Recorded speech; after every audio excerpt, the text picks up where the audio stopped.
warahmatullahi wabarakatuh. Alhamdulillahilladzi ja'ala Ramadhana syahra siyami lil mu'minin. Wassalatu wassalamu ala asyrafil anbiya'i wal mursalin wa ala alihi wa sahbihi ajma'in, amma ba'd. Saudara-saudari kami, semoga kita selalu dalam limpahan rahmat, taufik, hidayah Allah Subhanahu wa taala.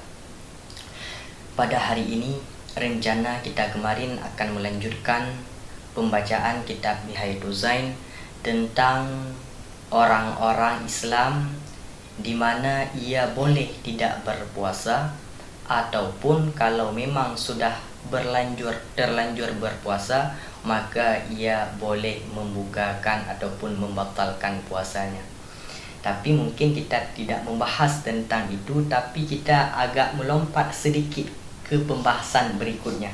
Mungkin kalau pembahasan nanti di belakang tentang orang-orang yang boleh meninggalkan berpuasa di saat Ramadan, mungkin di terakhir kita akan membahas. Tapi hari ini kita membahas tentang sunnah ketika berpuasa. Karena kemarin sudah membahas tentang hal perkara-perkara yang membatalkan puasa. Maka alangkah mungkin lebih baiknya hari ini membahas tentang sunat-sunat yang harus dikerjakan pada saat berpuasa. Bismillahirrahmanirrahim. Wa sunanus shaumi asyaratun. Dan sunat-sunat ketika saat berpuasa asyaratun ada 10. Al-awwalu al-mazkur biqaulihi sunnat tasahur. Yang pertama yang telah disebutkan, sunnat tasahur, disunnatkan makan sahur.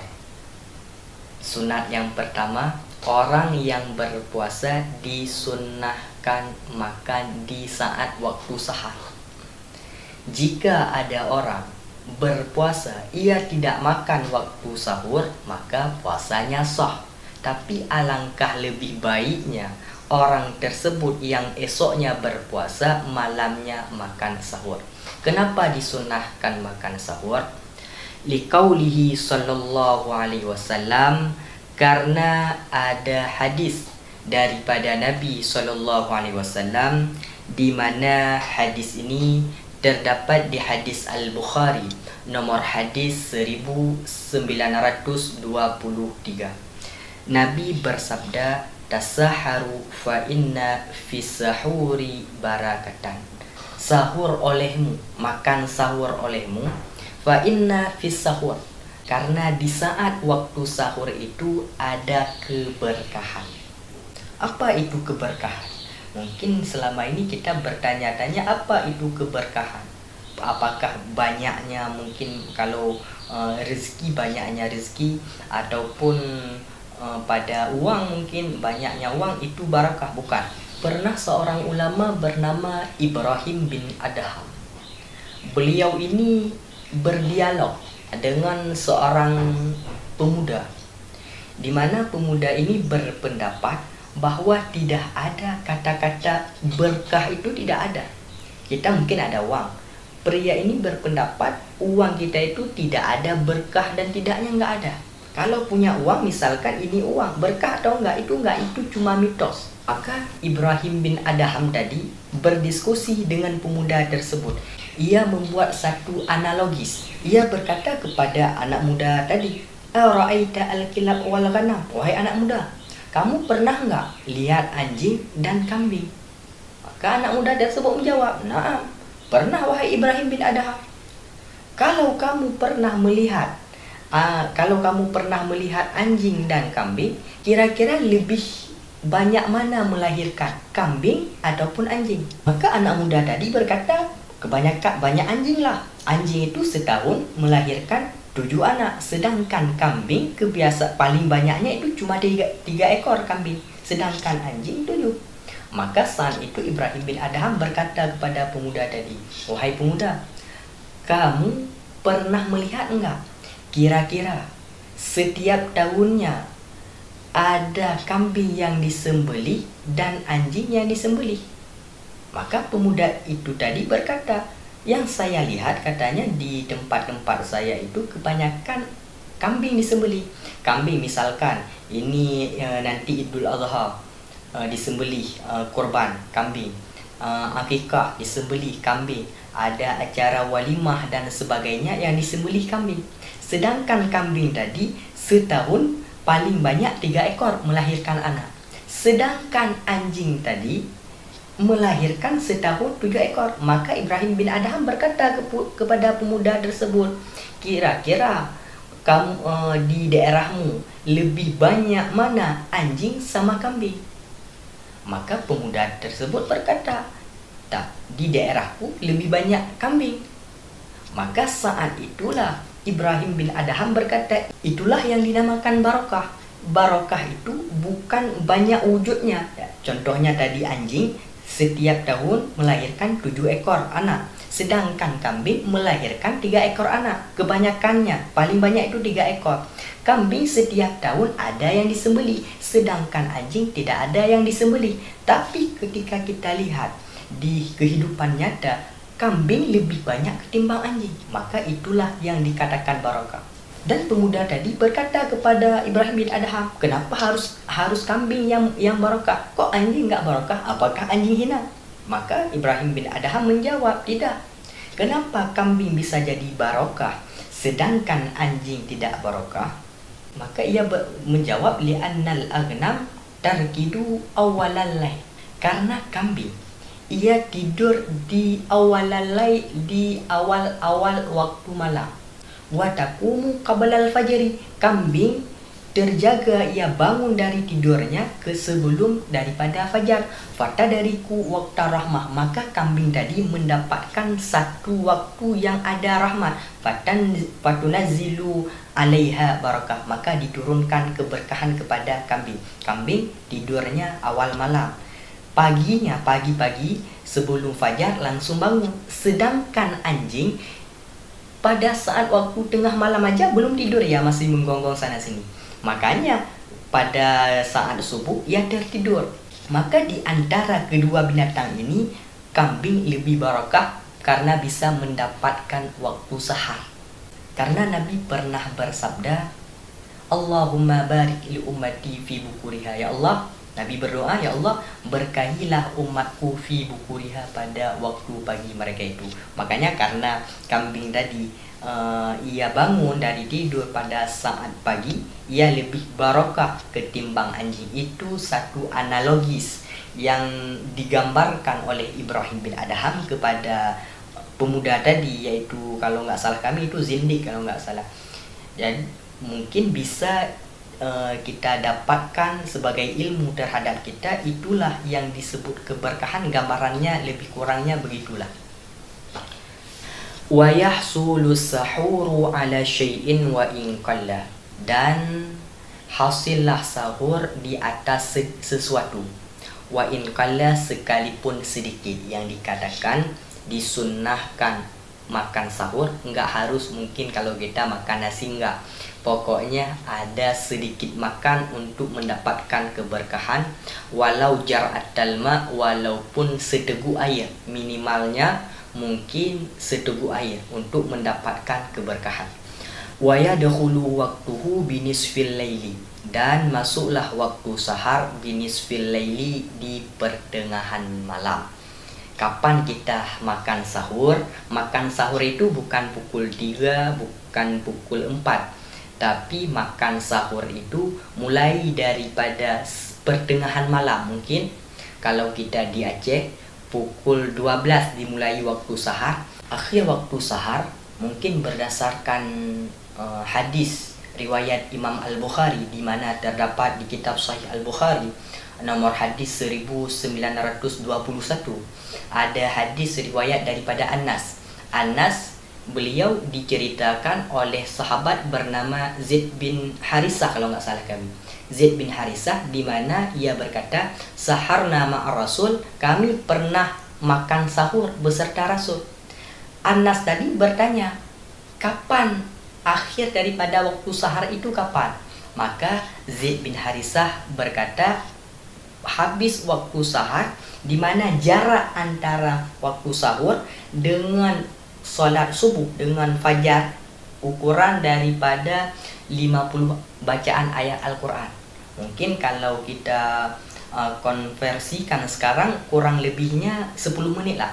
10 menit sebelum azan itu sudah habis waktu sahur. Itu yang sunatnya. Kalau selepas itu kita boleh makan. Boleh makan selama tidak keluar fajar. Kurang lebihnya mungkin kalau saat ini azan subuh. Wal afdalut ta'khirus sahur ma lam yaqi' fi syakki. Alangkah baiknya mentakhirkan sahur selama tidak jatuh fi syakki pada waktu yang ragu-ragu. Kalau tadi masuk waktu sahurnya pukul 12 sampai kalau sekarang mungkin sekitar pukul subuh di Aceh sekarang kalau nggak salah pukul 5 lewat. Mungkin pukul 5 itu akhir waktu sahar.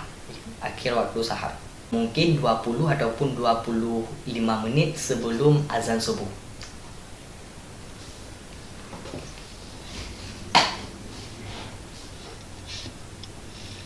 Li khabari sahihain, karena ada hadis yang diriwayatkan oleh dua ulama Bukhari dan Muslim, la tazalu ummati bi khairin ma ajjalu al-fitru wa akharu as-sahura. Senantiasalah umatku berada dalam kebaikan selama mereka mengawalkan berbuka puasa dan mentakhirkan sahur. Wasani, dan yang kedua, sunnah yang kedua saat berpuasa, ta'jilul fitri, bersegera berbuka. Saat waktu berbuka langsung segera berbuka, jangan ditunda. Ba'da tahqiqil ghurubi, sesudah memastikan ghurubi terbenamnya matahari. Jangan berbuka dulu sebelum memastikan ini terbenam apa enggak matahari. Bukan mungkin kalau kita sekarang azan lah, ini sudah azan ataupun belum, itu patokannya. Wa qabla sholati li khabaris sabiqi, dan alangkah baiknya sebelum melaksanakan sholat. Jangan ketika azan maghrib langsung sholat habis itu buka puasa. Itu tidak ada pahala sunnah. Yang disunnahkan azan maghrib, kalau kita azan maghrib makan dulu sedikit, habis itu baru sholat, makan dulu. Wa sunna zalika walau marran bitariqi, walaupun seseorang yang berpuasa itu sedang melakukan dalam perjalanan, mungkin pulang kerja ataupun berpergian ke suatu tempat di jalan, maka juga ada disunatkan untuk menyegerakan berbuka.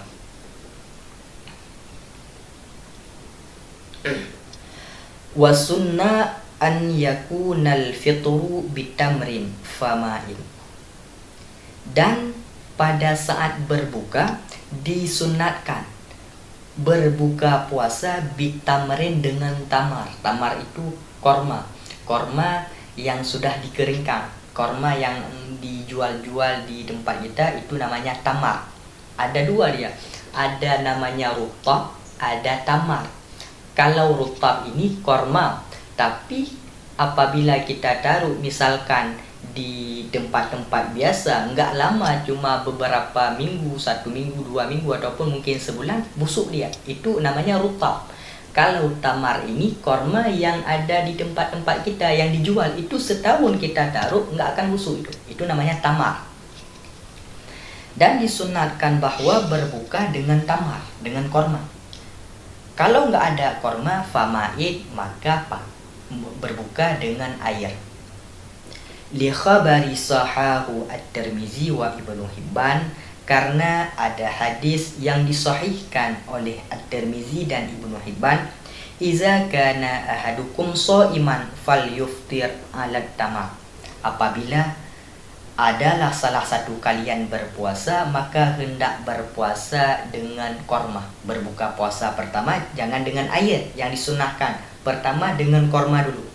Kalau nggak ada korma, fa illam yajidil tamra fa 'alal ma'i, maka jika tidak mendapati korma, mungkin belum membeli, ataupun memang di tempat-tempat nggak ada distribusinya korma, maka fa'alal ma'i, maka berbuka pertama pakai air.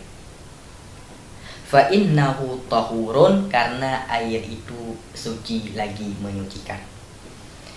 Wa tartibuhu fil afdaliyati an yakuna ala rutabi, dan susunannya berbuka pada yang afdal. Kalau kita urutkan kira-kira misalkan gini, misalkan ada korma, ada air, ada makanan, ada yang lain, ada apa yang harus kita makan pertama, ataupun nggak ada, salah satu nggak ada, kira-kira apa dulu yang harus kita makan? An yakuna ala rutab, bahwa berbuka dengan korma rutab. Rutab itu dan bukan korma yang dijual di tempat kita, itu namanya tamar yang sudah dikeringkan. Kalau rutab ini korma yang matang tapi belum dikeringkan, itu namanya rutab. Yang paling baik itu rutab makannya. Fat tamar, maka korma yang tamar yang di tempat-tempat kita. Famain, maka air. Kalau memang korma nggak ada, minum air. Kalau memang air nggak ada, fahulwin, maka makan yang manis-manis.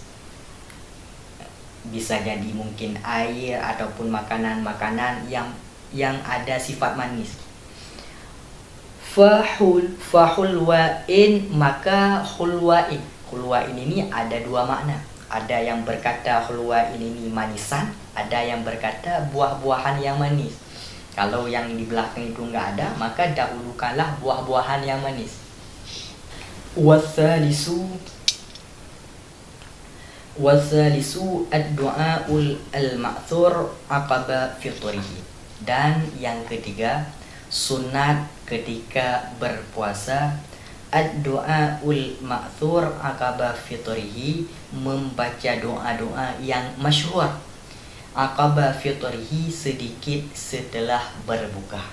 Ingat, yang disunnahkan berbuka puasa habis itu berdoa. Mungkin kalau kita makan korma dulu, habis itu berdoa, bukan berdoa dulu azan maghrib berdoa makan korma, itu agak keliru mungkin. Yang disunnahkan, yang dikatakan oleh Syekh Nawawi Al-Bantani, pada saat azan maghrib maka makan korma dulu, setelah makan korma baru berdoa. Apa doanya? Wahwa, dan bermula dianya doa, Allahumma laka sumtu wa ala rizqika aftartu wa bika amantu wa alaika tawakkaltu. Zahabat lama'u wa batallat uruku wa sabata ajru insyaallahu ta'ala. Ya wasi'al fadli ighfirli, alhamdulillahi hadani fasumtu wa razaqani faftartu. Ini doa yang ditulis oleh Syekh Nawawi Al-Bantani. Ini sudah digabungkan dua doa. Di sini mungkin kalau kita ada dua doa. Ada yang pertama Allahumma laka sumtu yang sudah kita hafal. Yang kedua zahabat dhama'u. Dimana kalau hari ini mungkin ada permasalahan di teman-teman saudara kita tentang membaca doa ini. Yang satu mengatakan baca Allahumma laka sumtu, yang satu mengatakan jangan doa itu, baca aja zahabat dhama'u. Kedua doa ini ya, baik itu Allahumma laka sumtu ataupun zahabat dhama'u, ini terdapat di hadis Abu Dawud. Di hadis Abi Dawud, di mana zahabat dhama'u terdapat di hadis Abu Dawud nomor hadis 2357, di hadis nomor 2357. Hadis zahabat dhama'u ini Imam Darul Qutni kalau nggak salah kami mengatakan hadis ini hadis hasan. Sedangkan hadis Allahumma laka sumtu itu ulama mengatakan ini di kitab yang sama. Setelah hadis zahabat dhama'u, kalau hadis zahabat dhama'u di nomor 2357, sedangkan Allahumma laka sumtu di bawahnya di 2358 kalau nggak salah kami. Itu hadis Allahumma laka sumtu hadis dhaif. Sedangkan dhahabad dhama'u ini hadis hasan. Apakah kita boleh memakai kedua-duanya? Boleh. Pakai Allahumma lakasumtu boleh walaupun hadis dhaif, karena hadis dhaif ini boleh pakai hadis dhaif. Boleh pakai hadis dhaif di tempat-tempat misalkan doa ataupun fadail a'mal, tentang motivasi kita untuk beramal, itu boleh hadis dhaif. Tidak boleh hadis dhaif di hukum-hukum membedakan ini haram apa enggak, ini wajib apa enggak, itu enggak boleh hadis dhaif. Hadis dhaif itu hadis boleh dipakai di tempat-tempat, contohnya seperti ini. Jadi nggak ada permasalahan.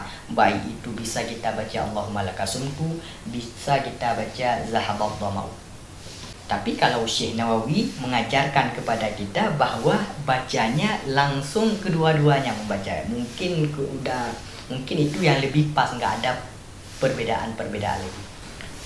Warabi'u, dan sunat yang keempat pada saat kita berpuasa, ghaslu anil hadathil akbar min janabatin wa haidin wa nifasin qabla al-fajr.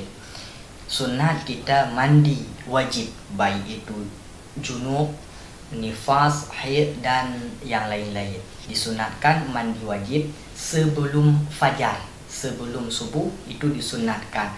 Kenapa? Karena jangan sampai nanti kemasukan air. Sudah kita bahas di belakang, kalau kemasukan air pada saat mandi wajib, maka puasanya tetap sah. Alangkah baiknya maka disunatkan mandi wajib sebelum fajar. Wal khamisu kaful lisan amma la ya'ni. Dan disunatkan yang kelima, kaful lisan, menjaga lisan, tutur kata kita, amma la ya'ni, daripada barang yang tidak ada manfaat, tidak ada faedah, tidak ada arti ketika berbicara, maka disunatkan menjaga. Kalau bisa jangan berbicara, itu sunatnya. Siyama lebih lagi kullu muharram, tiap-tiap perkara lisan yang diharamkan, seperti berdusta dan juga mengupat, li annahu muhbitul lithawabi, karena itu dapat menghapuskan pahala puasa. Itu lebih disunnahkan dalam keadaan seseorang berpuasa, lebih disunnahkan lagi meninggalkan upat, berdusta ataupun perkataan yang kotor. Itu disunnahkan, itu paling berat disunnahkan. Kenapa? Karena dapat muhbitul lisawab, menghapuskan ataupun menghilangkan pahala puasa. Puasa tak sah kalau ada orang berpuasa ia berdusta di hari ia puasa, ataupun mengunjing orang lain, mencaci maki orang lain, menfitnah orang lain, itu puasanya sah tapi pahalanya tidak ada. Makanya paling disunatkan meninggalkan hal-hal yang demikian. Wasadisu kafun nafsi an syahwatin, dan yang keenam disunatkan kafun nafsi an syahwat, menahan diri kita daripada syahwat. Syahwat ini bukan satu hal yang negatif, bukan satu hal yang kita pikirkan, yang kebiasaan kita pikirkan, bukan cuma itu syahwat itu. Syahwat itu kerinduan daripada mubahatin yang dibolehkan. La tabtulu sawma min tawassu'it ta'ami wasyirabi, daripada hal-hal yang dibolehkan yang tidak dapat membatalkan puasa. Contohnya di mana? Tawassu'it ta'am wasyirab, memperbanyak makanan dan minuman saat berbuka puasa. Mungkin kalau hari ini apa namanya, ngebuburit kalau nggak salah. Di saat waktu sore itu kita mencari untuk buka puasa, mencari makanan itu, maka disunatkan jangan banyak mencari makanan. Ini ada, itu ada, makanan secukupnya aja. Disunatkan begitu. Bukan dalam artian syahwat ini hal negatif. Kalau syahwat dalam artian hal negatif sudah kita jelaskan di belakang, bisa jadi membatalkan puasa. Ini bukan syahwatnya itu, tapi syahwat-syahwat tentang keinginan kita untuk ini harus ada makanan ini, harus ada makanan itu, minuman juga begitu. Maka disunnahkan jangan memperbanyak keinginan kita untuk makanan-makanan berbuka. Wasabi'u mazkuru biqaulihi bi ramadana iktsaru shadaqah. Dan yang ketujuh, sunat pada saat berpuasa iktsaru shadaqah, memperbanyak bersedekah. Wajaudun, dan kedermawanan. Waziyadatu tawassi'ati alal iyali, dan memberi, kalau kita ada bekal yang lebih, memberi kepada keluarga itu disunnahkan. Wa ihsani ila zawil arham wal jiran, dan apabila juga dapat kelebihan maka kita bagi kepada zawil arham, orang-orang yang ada kaitan saudara dengan kita, bukan keluarga dekat kita tapi punya saudara dengan kita. Kalau memang juga punya kelebihan kita dalam makanan berbuka, maka bagi ke jiran-jiran. Jiran itu apa? Jiran itu tetangga-tetangga, di mana tetangga sebelah kanan, sebelah kiri, depan, belakang kita, itu semuanya jiran. Ada ulama mengatakan 40 rumah ke depan, 40 rumah ke kanan, ke kiri, ke belakang, itu namanya jiran kita itu. Itu disunatkan. Kalau kita harus memilih, misalkan ada makanan cuma 1 porsi, apakah kita harus memberi kepada tetangga ataupun kepada saudara? Ini siapa yang harus kita dahulukan? Maka berdasarkan hadis At-Tirmizi nomor hadis 658 di mana Nabi berkata, sedekatu ala miskin sedekatul. Apabila kita bersedekah kepada orang miskin, baik tetangga ataupun orang miskin yang bukan tetangga kita, maka pahalanya 1 sedekah. Wa ala zil arham sintan. Kalau kita bersedekah kepada keluarga, baik itu keluarga dekat kita ataupun keluarga yang agak jauh, maka sintani itu dapat 2 pahala. Pertama pahala sedekah, yang kedua pahala silah, menyambung silaturahmi.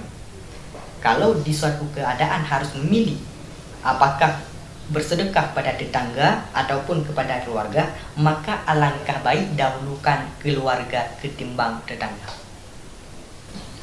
Wa min samma sunnah an yuftirahum bi an ya'shiyahum.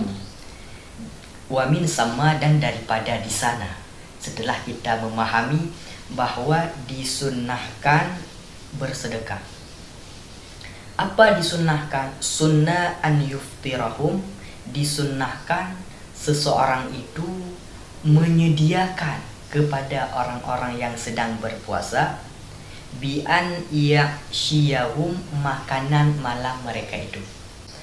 Yang paling disunnahkan itu bukan kasih takjil, itu bukan, tapi yang paling disunnahkan itu kasih makan malam. Jadi bisa nasi kotak ataupun nasi-nasi yang lain, pokoknya makanan-makanan yang mengenyangkan, biar dia tidak merasa harus makan lagi setelah makanan tersebut. Fa in ajaza an asyaihim fatarahum bisyurbati ma'in aw bitamrin aw ghairihima.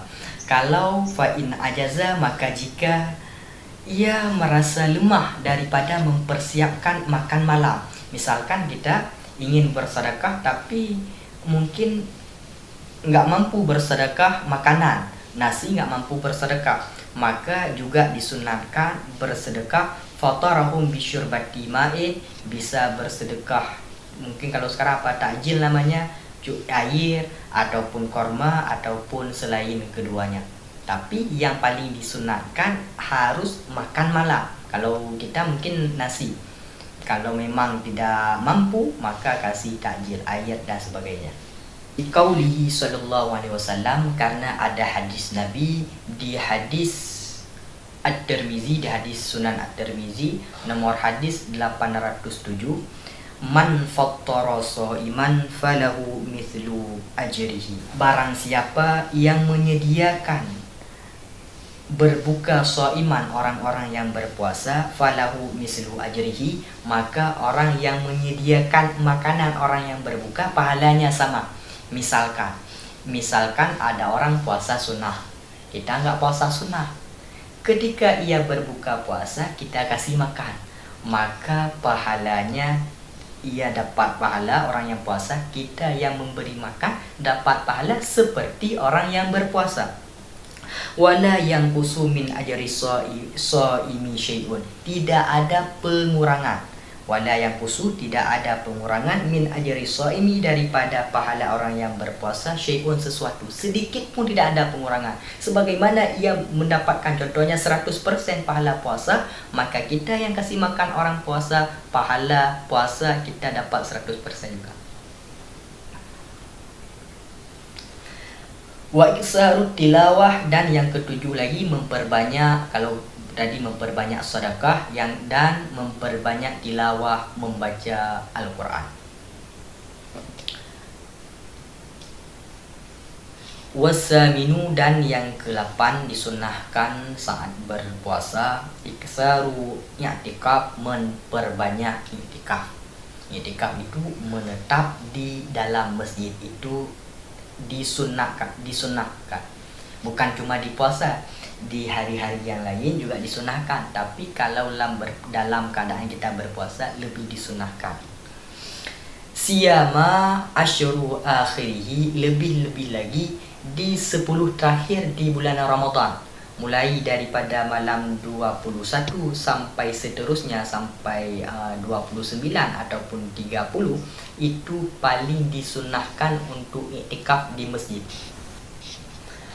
Wattasi'u, dan yang ke-9 disunahkan khatmul Quran fi jami'ir Ramadan, mengkhatamkan Quran pada sekalian Ramadan. Kalau memang kita nggak mampu membaca Quran, mengkhatamkan mungkin sebulan sekali, maka setidaknya di bulan Ramadan mari kita sama-sama mengkhatamkan di bulan Ramadan, mengkhatamkan Al-Quran dari pertama Ramadan kita ngaji sampai nanti akhir Ramadan khatam, itu ada pahala sunnah. Wa ashiru at-tatabi'u fi qada'ir Ramadan, dan sunnah yang ke-10 at-tatabi'u, berikut-ikutan ataupun beriringan fi qada'ir Ramadan, ketika mengqadha Ramadan. Mungkin ada saudara kami yang akhwat yang sedang dalam masa haid, baik itu 7 ataupun 15 ataupun beberapa hari yang lain ataupun beberapa hari, maka ketika esoknya setelah lebaran ingin mengqadha puasa, disunnahkan qadhanya beriringan. Jangan Senin Kemis, jangan itu puasanya sah tapi nggak ada pahala sunnah. Yang baiknya apa? Misalkan ia haid 7 hari, maka nanti ketika qadha bulan Ramadan, ketika qadha puasa Ramadan, langsung berurutan 7 itu. Contohnya mulai Senin, Selasa, Rabu, Kamis sampai seterusnya sampai 7, itu disunnahkan. Kalau tidak beriringan, contohnya ambil aja nanti Senin sama Kamisnya, karena setelah berpuasa qadha puasa ada pahala puasa sunat Senin Kamis, itu juga boleh sah, tapi alangkah baiknya yang disunnahkan berpuasa berurutan. Maka hanya sekian. Assalamualaikum warahmatullahi wabarakatuh.